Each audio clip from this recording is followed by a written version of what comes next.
یہ دکھایا جا رہا ہے حضور پاک صلی اللہ علیہ وسلم کی قبر کی توسیعات کتنے مراحل سے گزری، کہ پہلے حضور صلی اللہ علیہ وسلم کی قبر کس طرح تھی۔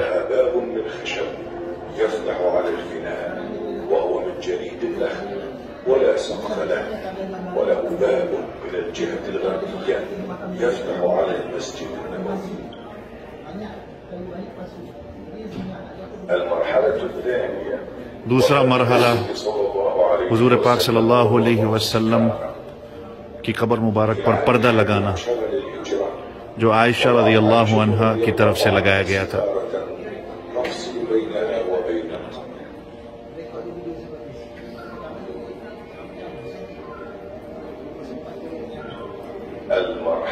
تیسرا مرحلہ حضور پاک صلی اللہ علیہ وسلم کی قبر کا، جب حضرت ابوبکر صدیق رضی اللہ عنہ کی وفات ہوتی ہے۔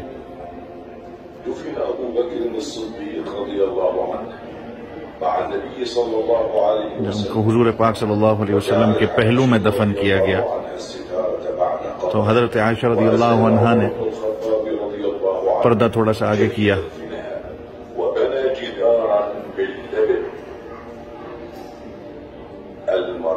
چوتھا مرحلہ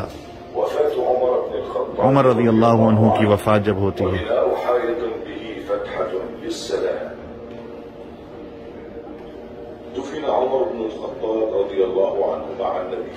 حضور پاک صلی اللہ علیہ وسلم کے پہلو میں ان کو دفنایا گیا، اور حضرت ابوبکر صدیق رضی اللہ عنہ کے ساتھ، حالانکہ وہ نامحرم تھے ام المؤمنین کے لیے، تو انہوں نے دیوار بنا لی ام المؤمنین عائشہ رضی اللہ عنہ نے۔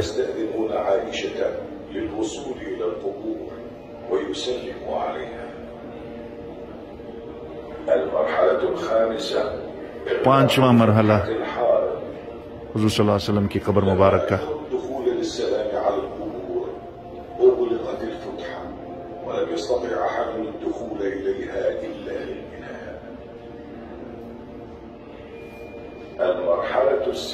چھٹا مرحلہ ام المؤمنین عائشہ رضی اللہ عنہ کی وفات، اور دروازہ حجرے کا بند کر دیا گیا۔ پھر اس کے بعد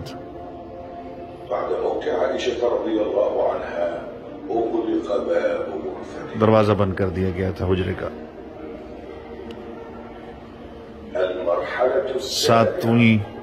ساتواں مرحلہ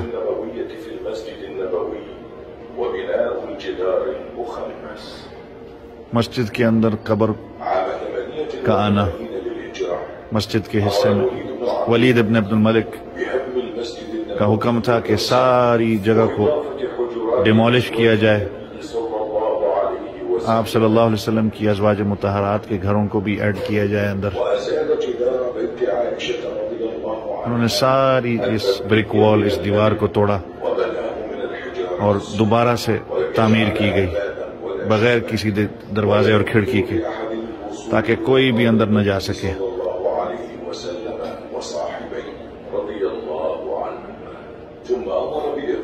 اس کے بعد ایک اور مزید دیوار بنائی گئی۔